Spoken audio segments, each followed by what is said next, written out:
Good morning बच्चों। अपन कल वाले टॉपिक को आगे बढ़ाते हुए कल अपन ने बात की थी मानव भूगोल की प्रकृति से संबंधित, उसी से संबंधित रहा है मानव भूगोल।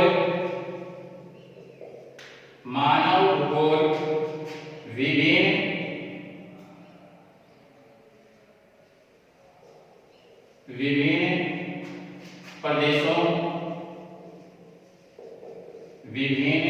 प्रदेशों के समायोजन व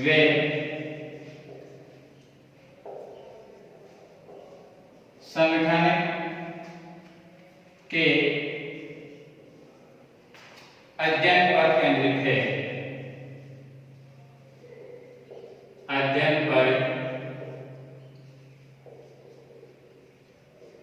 केंद्रित है।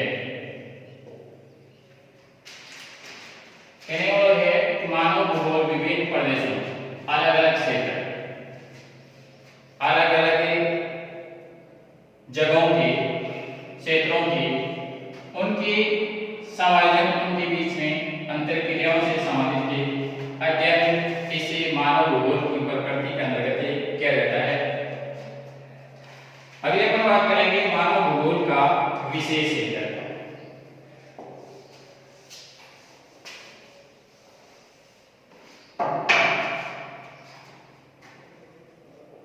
मानव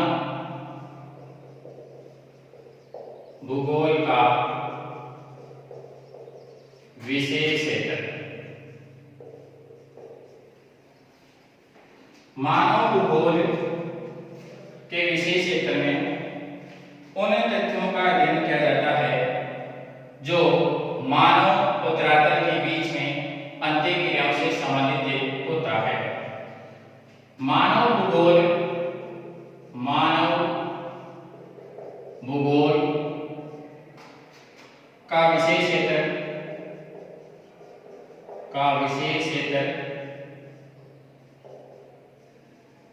व्यापक है, विशाल है, बड़ा है। अगर अपन विद्वान हंटिंगटन की बात करें, इन्होंने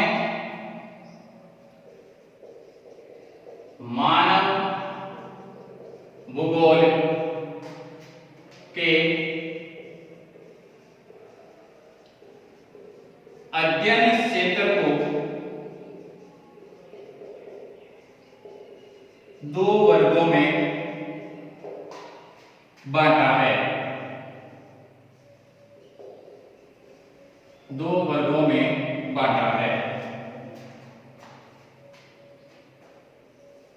नंबर 1 भौतिक दशाएं, जिसमें जलवायु है, पेड़ पौधे हैं, पर्वत पठार है, इनसे संबंधित। और दूसरा मानवीय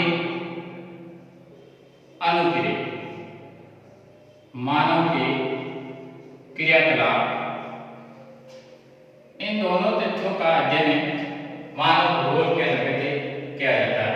जैसे जहाँ जिस प्रकार की मिट्टी पाई जाती है तो मिट्टी, इसका मतलब हो गया भौतिक दशाएं, लेकिन जिस प्रकार की मिट्टी पाई जाती है उसी के अनुरूप ही वहां पर मानव के क्रियाकलाप होंगे। मानव उसी प्रकार की फसल की बुआई करेगा जिस प्रकार की मिट्टी, जैसे काली मिट्टी है तो काली मिट्टी में मानव कपास की बुआई करता है। तो कहने को है कि जहाँ जिस प्रकार की भौगोलिक दशाएं पाई जाती है उसी के अनुरूप ही मानव अपने क्रियाएं संपादित करता है। अगली अपन बात करेंगे मानव भूगोल के विशेष क्षेत्र के अंतर्गत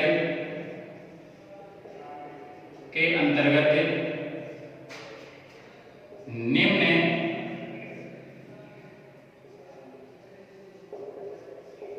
तथ्यों को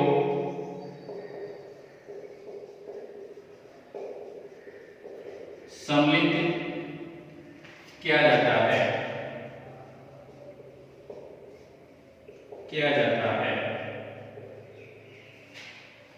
तो अगर अपन बात करें मानव भूगोल के विशेष क्षेत्र में कौन कौन से तथ्यों को शामिल किया जाता है, तो सबसे पहले अगर अपन इसमें बात करें जनसंख्या, वे उसकी संख्या, कहां पर जनसंख्या कितने संख्या में निवास कर रही है, उनका वितरण उनके आवास से संबंधित इसमें अध्ययन किया जाता है। दूसरा हो जाएगा इसमें प्रदेश के प्राकृतिक संसाधन,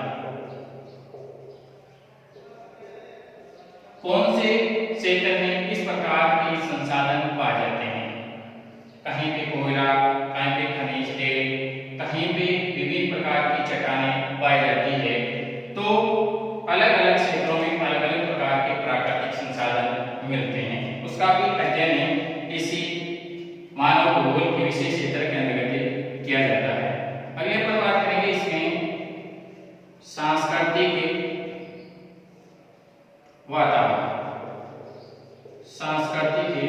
वातावरण, इसके अंतर्गत मानव जहाँ जिस दशा में रह रहा है तो उसके वहाँ के किस प्रकार के धार्मिक रीति रिवाज है, उनसे संबंधित अध्ययन इससे मानव भूगोल के विशेष क्षेत्र के अंतर्गत किया जाता है। उनके भवन निर्माण से संबंधित कौन सी सामग्री काम में ली जाती है, किस प्रकार के भवनों का निर्माण आकार है, उसका अध्ययन सांस्कृतिक वातावरण के अंतर्गत किया जाएगा। अभी अपन बात करेंगे काल के अनुक्रम। समय के साथ में मानव भूगोल का विकास होता गया है, जैसे जैसे समय गुजरा है वैसे वैसे मानव भूगोल के अंदर नए तथ्य शामिल हुए हैं और इससे नए तथ्यों के साथ में मानव भूगोल का क्षेत्र है वो व्यापक होता जा रहा है, बड़ा होता जा रहा है। अभी अपन इसमें बात करेंगे समायोजन के प्रादेशिक संगठन से संबंधित। समायोजन वे प्रादेशिक संगठन, इसके अंतर्गत जहां जिस प्रकार का वातावरण पाया जाता है उसी के अनुरूप ही मानव उसे भौगोलिक दशाओं के अनुसार ढल करके अपना विकास करता है। तो कहने का मतलब यह है कि मानव के इस बढ़ते विकास के परिणाम स्वरूप अगर वर्तमान की बात करें तो मानव ने अपना इतना विकास कर लिया है, कुछ ऐसे संसाधन अपना लिए हैं जिनके द्वारा पर्यावरण प्रदूषण की स्थिति बहुत ही ज्यादा बन रही है, लेकिन इससे प्रकृति को अवनयन नवीनीकरण की स्थिति इससे प्रकृति का निर्मित विद्यमान होती है, प्रकृति अपना संतुलन बनाए रखती है। और अगले अपन बात करेंगे दूसरे प्रदेशों से संबंधित, दूसरों प्रदेशों से संबंधित। कोई भी क्षेत्र अपने आप में आत्मनिर्भर नहीं होता है, एक क्षेत्र दूसरे क्षेत्र से अंतर संबंधित या एक दूसरे पर निर्भर होता है। जो भी आवश्यक वस्तुएं हैं वो एक क्षेत्र से दूसरे क्षेत्र के अंदर भेजी जाती है या वापस से मंगवाई जाती है। इस प्रकार की क्रियाएं भी इससे विशेष क्षेत्र के अंदर शामिल की गई है। तो अपन अगली बात करेंगे इसमें विस्तार से रूप से जनसंख्या और उसकी संख्या से संबंधित है।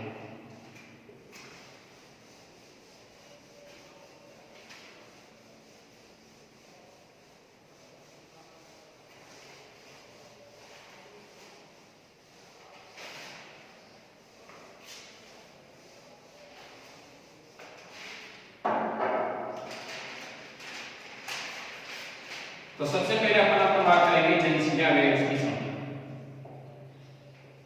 जनसंख्या व उसकी संख्या।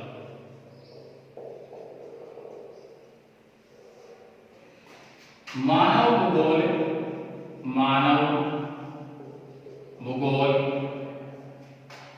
जनसंख्या, जनसंख्या के वितरण मतलब फैलाव। एक इसमें दिन किया जाएगा जनसंख्या के वितरण का फैलाव। कहीं पे जनसंख्या अधिक निवास करती है, कहीं पे जनसंख्या कम निवास करती है। तो जनसंख्या अधिक और कम निवास करने का मुख्य कारण धरातल की आकृति के अनुसार है। जैसे कि पर्वत है तो पर्वत पे लोग कम संख्या के अंदर निवास करेंगे।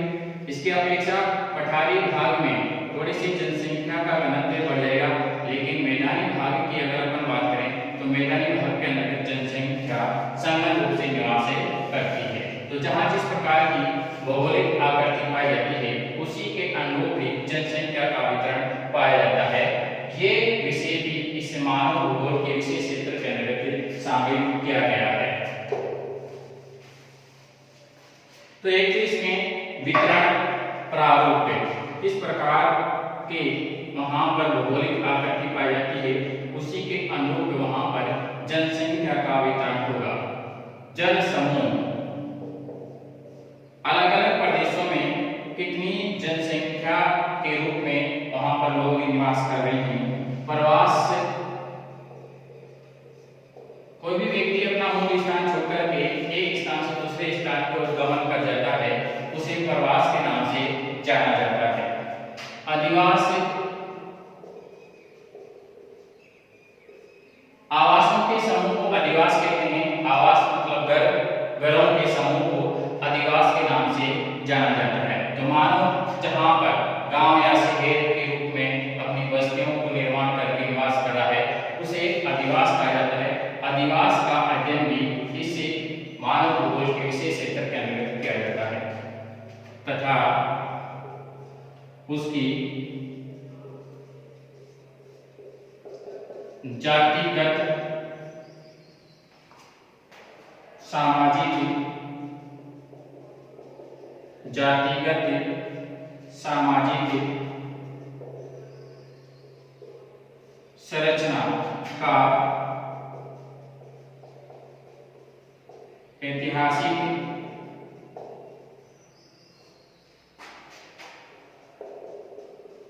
परिप्रेक्ष्य में अध्ययन करता है। तो जनसंख्या और उसकी क्षमता के अंतर्गत जनसंख्या का वितरण का प्रारूप है जनसमूह, प्रवास, अधिवास और मानव के जातिगत जो सामाजिक जो संरचनाएं पाई जाती है उनका अध्ययन जनसंख्या और उसकी क्षमता के अंतर्गत किया जाता है। अभी अपन बात करेंगे प्रदेश के प्राकृतिक संसाधन। प्रदेश के प्राकृतिक संसाधन।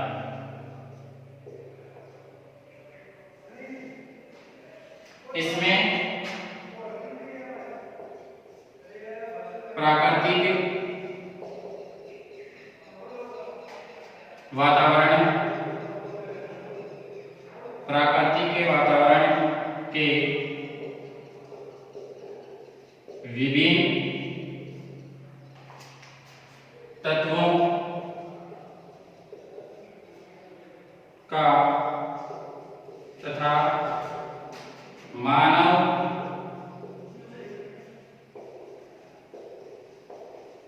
क्रियाकलापों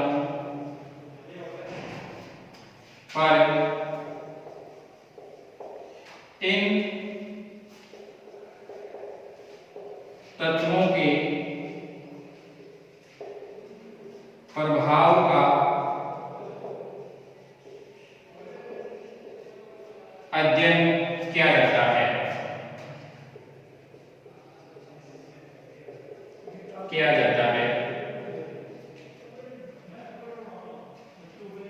जैसे प्राकृतिक संसाधन भूमि, जल, वन, खनिज,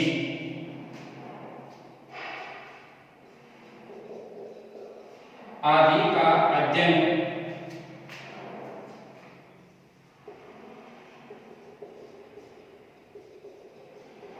किया जाता है।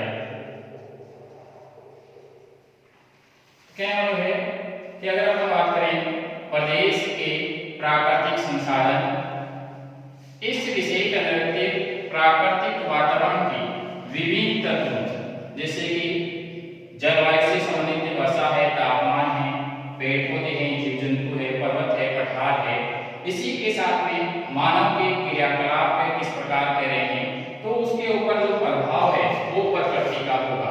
प्रकृति के प्रभाव से प्राकृतिक संसाधनों का उपयोग करके ही मानव अपना विकास करता है। तो कहने वाला कि कहाँ पर किस प्रकार के प्राकृतिक संसाधन कैसे पाए जाते हैं, वहाँ की भूमि किस प्रकार की है, जल, वन, खनिज, जहाँ जिस प्रकार की स्थितियों के अंतर्गत पाए जाते हैं, उसी के अनुरूप ही वहाँ पर मानव के क्रियाकलाप होते हैं। तो ये अध्ययन प्रदेश के प्राकृतिक संसाधनों के रूप में किया जाता है। अलग अलग क्षेत्रों में अलग अलग भूमि या अलग अलग पर्वत, पठार, मैदानी भाग की बात करें, भू आकृतियों की अगर अपन बात करें, वहाँ पर अलग अलग प्रकार की प्राकृतिक संसाधन पाए जाते हैं। अगली अपन बात करेंगे सांस्कृतिक वातावरण की, तीसरे बिंदु की।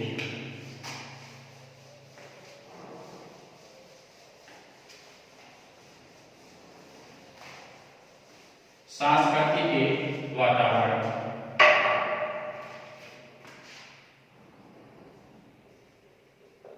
सांस्कृतिक वातावरण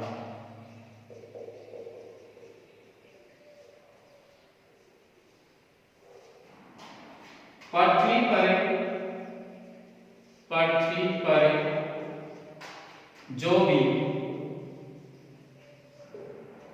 दृश्य मानवीय क्रियाओं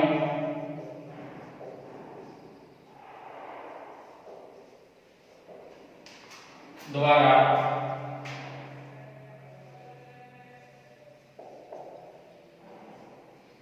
बने हुए दिखाई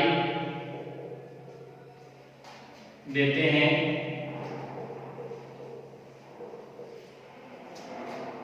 वे सब मानव भूगोल में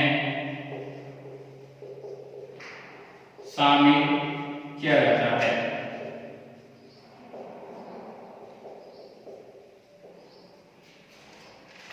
कहने का मतलब है कि सांस्कृतिक वातावरण में पृथ्वी पर, धरातल पर जो भी दृश्य मानवीय क्रियाओं के द्वारा बनाए हुए हैं, जैसे कि अगर हम बात करें आवास है, मानव के द्वारा निर्मित है, सड़क है, उद्योग है, ये मानव द्वारा निर्मित है, इनका अध्ययन सांस्कृतिक वातावरण के अंतर्गत किया जाता है। कहने का मतलब है कि मानव के द्वारा निर्मित भू दृश्य, मानव द्वारा इस धरातल के ऊपर जो भी निर्माणकारी कार्य किया गया है, वो सांस्कृतिक वातावरण के अंतर्गत अध्ययन किया जाता है।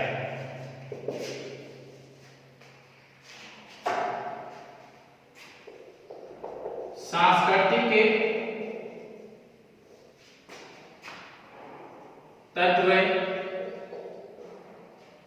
मानव व पर्यावरण के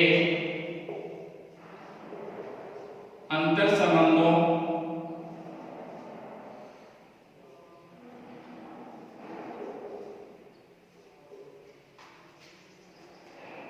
जंतुओं एवं मानव का वातावरण के के साथ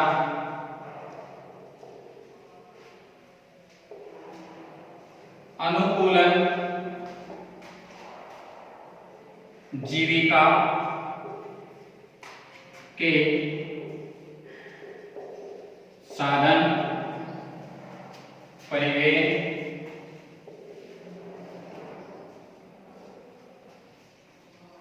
भवन निर्माण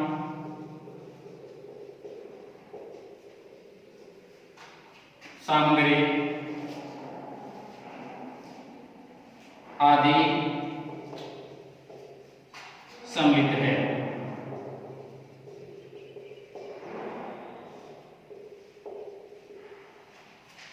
तो सांस्कृतिक वातावरण के अंतर्गत मानव द्वारा निर्मित भूदृश्यों का अध्ययन किया जाता है।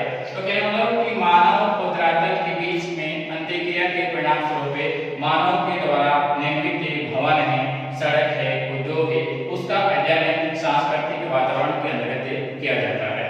अगली अपन बात करेंगे काली के अनुक्रम की। काली के अनुक्रम मानव समाज और उसके भौगोलिक संबंध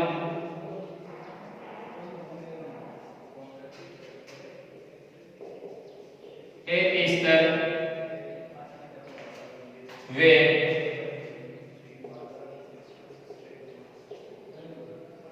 क्रियात्मक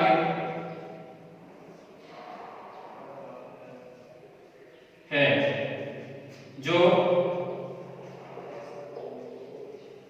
सांस्कृतिक विकास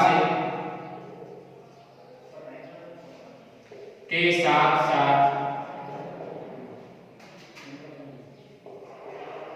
उत्तरोत्तर अधिक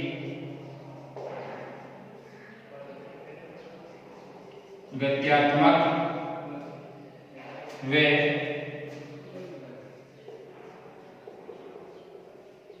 लोचपूर्ण होते जाते हैं। कहने है कि समय के अनुरूप मानव भूगोल के विषय में बढ़ोतरी की स्थिति बनी है। इसमें कुछ नवीनतम तथ्य शामिल हुए हैं। तो इसका विशेष क्षेत्र व्यापक है और मानव समाज उसके भौगोलिक संबंध एक स्तर हमेशा परिवर्तनशील की अवस्था में रहते हैं और इनके बीच में होने वाली क्रियाओं के परिणाम स्वरूप इसे सांस्कृतिक विकास